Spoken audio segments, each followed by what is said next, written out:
बहुत ही गर्म है, फरवरी में पसीने भी आ रहे हैं, लेकिन सबसे ज़्यादा अगर यहाँ पर किसी एक पॉलिटिकल पार्टी का नाम दूसरे पॉलिटिकल पार्टीज कर रहे हैं वो तिपरा मोता है। हमारे साथ प्रद्युत जी हैं।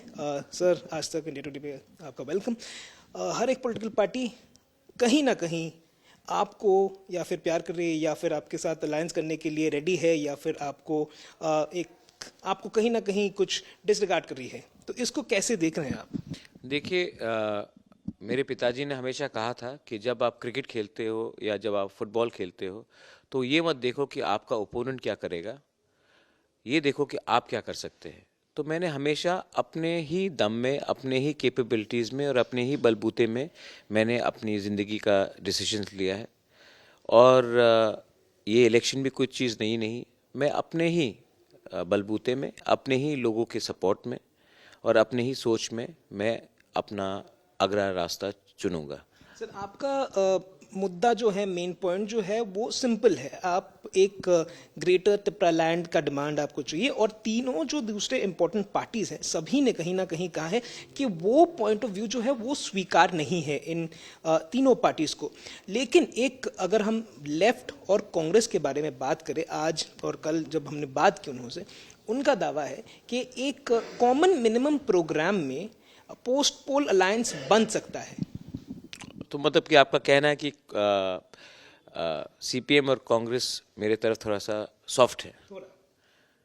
तो ये बात उन्होंने आपको क्यों कहा और मुझे क्यों नहीं कहा?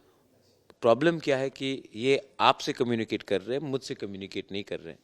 ये बात ये लोग डायरेक्टली मुझसे कम्युनिकेट इसलिए नहीं कर रहे हैं क्योंकि मेरे नाम में कुछ कुछ एरियाज़ में हमारी जो वोट बैंक है उनको दिखा कर के हम महाराजा के साथ हैं, हम तिपरा मोथा के साथ हैं, वो थोड़ा सा एडवांटेज लेना चाह रहे हैं। तो ये उनका पॉलिटिकल स्ट्रेटजी है।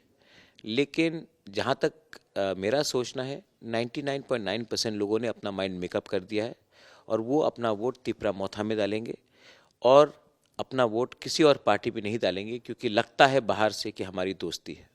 लेकिन एक चीज सिंपल है सर, सवाल जो मेरा अगला वाला होने वाला है कि आपका तो स्टैंड पॉइंट यही है कि स्टेटहुड, आप क्लियर हो, स्टेटहुड आपको चाहिए। अनक्लियर कौन है? यही तो सवाल है। क्लियर तो मैं हूँ, अनक्लियर कौन है? अनक्लियर वो हैं। और वो अगर अनक्लियर है तो उनको अपना पॉइंट को क्लियर करना चाहिए क्योंकि वो इतने अलग अलग रूप में बात करते हैं। इसी के लिए मैंने कहा कि मैं जानता नहीं मैं किस से बात कर रहा हूँ। मैं रावण से बात कर रहा हूँ या किसी और से बात कर रहा हूँ कि इतने माथे हैं, इतने सोच है। तो इसी के लिए मैंने कहा है कि जो भी आप लोग का माइंड में है, कांग्रेस हो, बीजेपी हो, सीपीएम हो, आप राइटिंग में लिखित मुझे दे दीजिए, मैं पब्लिक के सामने दिखा दूंगा। जिस दिन उन्होंने लिखित ये दिया तो शायद मुझे अब क्या लगने लगा है कि अगर उन्होंने लिखित ये दिया तो इनको मालूम है कि लोग खुश नहीं होंगे। इसी के लिए ये लोग कहते कुछ और है हम ट्राइबल्स को और करते कुछ और है। लेकिन आप अगर अलायंस में किसी भी पार्टी के साथ जाओगे तो आपको स्टेटहुड चाहिए। मैंने कहा कि मुझे आर्टिकल 2 और 3 के अंदर चाहिए। और अगर उनके पास ज़्यादा अच्छा आइडिया है क्योंकि कांग्रेस में तो बहुत बड़े बड़े विद्वान हैं, जयराम रमेश हैं, बहुत बड़े बड़े विद्वान, चिदम्बरम जी हैं, बीजेपी में तो विद्वान ही की कमी ही नहीं है और सीपीएम में भी तो इंटेलेक्चुअल्स हैं जेएनयू से। अगर उनके पास कुछ ज़्यादा अच्छा पॉइंट ऑफ व्यू है वो हमें दे सकते हैं तो मैं सुनने के लिए तैयार हूँ। लेकिन जो भी उनका सजेशन होगा वो राइटिंग में होना चाहिए। सर, और सीपीएम कॉन्स्टिट्यूशनल होना पड़ेगा, पार्टी के साथ नहीं, कॉन्स्टिट्यूशनल होना पड़ेगा। संविधान के अंदर आप हमें क्या दे सकते हैं? सीपीएम और कांग्रेस को हटाकर अगर हम दूसरी पार्टी के बारे में बात करें, बीजेपी, अमित शाह ने आज 3 सभाएं की, एक रोड शो भी की अगरतला में। हमने उनसे बात की और उनका स्पीच भी सुना था।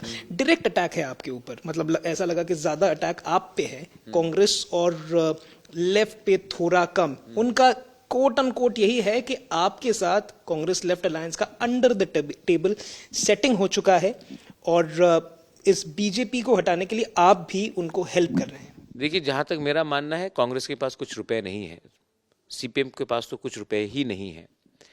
तो शायद मैंने ही सीपीएम और कांग्रेस को पैसा दिया होगा अलायंस करने के लिए, क्योंकि अगर अंडर द टेबल कुछ होता है तो वो अंडर द टेबल होता है। अंडर टेबल तो कोई मिठाई नहीं देता है, पैसे ही का बात होता है। तो मैं आपको एक बात क्लियर बोल देता हूँ क्योंकि आज तक is a national channel. Understanding कहाँ हुआ है? नागालैंड में हुआ है, बी टीम कौन है नागालैंड में? रियो के साथ बीजेपी है। अंडरस्टैंडिंग कहाँ हुआ है? आसाम में। बी टीम क्या है आसाम में ऑफ बीजेपी? बीपीएफ। मेघालय में अंडरस्टैंडिंग, मेघालय तो बीजेपी नहीं जीतेगी, तो इलेक्शन के बाद कैसा सरकार बनाएगी? अंडरस्टैंडिंग पहले से हो चुका है। मिजोरम में बीजेपी कभी सरकार नहीं बना सकती है, तो अंडरस्टैंडिंग वहाँ की लोकल पार्टी के संग बी टीम बीजेपी है। 60 के 60 में लड़ेगी मेघालय में, 40 के 40 में लड़ेगी मिजोरम में, लेकिन इलेक्शन के बाद सरकार बनाती है तो अंडर हैंड तो बीजेपी करती है। बी टीम का बारे बात कर रहे हैं ये लोग। बी टीम तमिलनाडु में कौन है? एआईएडीएमके का। उड़ीसा में कौन था? पंजाब में किसका था? तो ये जो बी टीम के बारे बात कर रहे हैं, इनको भी समझना चाहिए कि हम बेवकूफ़ नहीं हैं। आज का जो जनजाति है, नॉर्थ ईस्ट का जो एक इंडिव सिटीजन है, वो जानता है कि बी टीम क्या है और ए टीम क्या है। तो बीजेपी जो कांच के घर में रहते, वो किसी के घर में पत्थर नहीं फेंकना चाहिए इनको अपना होमवर्क करके तब ये हमारे ऊपर सवाल उठाना चाहिए। नॉर्थ ईस्ट के ट्राइबल्स और ओबीसीज के लिए मोदी सरकार ने जितना किया है किसी भी सरकार ने नहीं किया, अमित शाह ने ये कहा है आज। क्या किया? मैं आपको बोल रहा हूँ, जितना उन्होंने किया, क्या किया? द्रौपदी मुर्मू को आपने राष्ट्रपति बनाया, तो आपने कांग्रेस ने ज्ञानी जैल सिंह को पहला सिख प्रेसिडेंट बनाया, तो उसके बाद सिख राइट्स नहीं हुए? हमने वाजपेयी जी ने मुसलमान को एक प्रेसिडेंट बनाया, तो उसके बाद गोधरा नहीं हुआ? कांग्रेस ने प्रतिभा पाटिल को फर्स्ट महिला प्रेसिडेंट बनाई, उसके बाद आज औरत के खिलाफ रेप्स नहीं होते, मोलेस्टेशंस नहीं होते, क्राइम्स नहीं होते।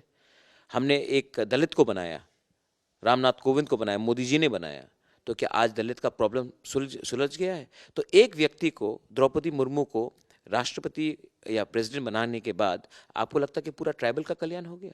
हम चाहते हैं कि वो जो बोल रहे हैं वो दिखावा ना करे। एक आदमी को या एक औरत को पोस्ट देकर आपको लगता है कि पूरा कम्युनिटी का सॉल्व हो जाएगा प्रॉब्लम? नहीं। आपको पहले हमें राइटिंग में देना पड़ेगा कि कॉन्स्टिट्यूशनली हिंदुस्तान के संविधान के अंदर आप हमें क्या दे सकते हैं, जिससे हमारी ज़मीन, हमारी भाषा, हमारा कल्चर, हमारा धर्म और हमारा भविष्य कैसे सुरक्षित रहे। एक आखिरी सवाल सर आपसे, बहुत सारे पोल पंडित्स का ये कहना है कि पोस्ट पोल अगर कोई किंग मेकर बनेगा तो वो आप बनोगे। इस पूरे विषय पे आप पर्सनली कैसे इसको देखते हो और आपकी opinion, what is your opinion है क्या इस पूरे विषय? किंग तो आप हो ही टेक्निकली, तो किंग मेकर भी डेमोक्रेसी में तो किंग है नहीं। ये शायद हमारे भाजपा के दोस्त मानेंगे नहीं, उनको दुख भी लगेगा, लेकिन मैं पूजा पाठ करने वाला हिंदू हूँ, लेकिन मैं भगवान के ऊपर भी विश्वास करता हूँ और मैं जानता हूँ कि इतिहास में राजा को सिर्फ भगवान ही बना सकता है। Only God can make the king and only king maker is God, because he is the only one who can make someone king. So I don't have that power and I never would like to have that power. मैं अपने लोगों का समाधान चाहता हूँ। जो भी election के बाद ये समाधान के बारे बात करेगा, मैं उनसे बात करूंगा। जो बात नहीं करेगा, जो हमें धोखा देगा, हम उनके साथ बात नहीं करेंगे। हमने बात की प्रद्युत जी से, जो क्रिस्टल क्लियर तरीके से बता रहे हैं कि उनको आखिर क्या चाहिए, और अमित शाह और लेफ्ट और कांग्रेस तीनों पार्टीज ने जो भी कहा है उनका रिबटल देके उनका थॉट प्रोसेस जो है वो सामने लाने की कोशिश की है। तिपरा मोता, जिसको कहा जा रहा है कि शायद पोस्ट पोल में एक किंग मेकर की भूमिका की तरफ जा सकता है।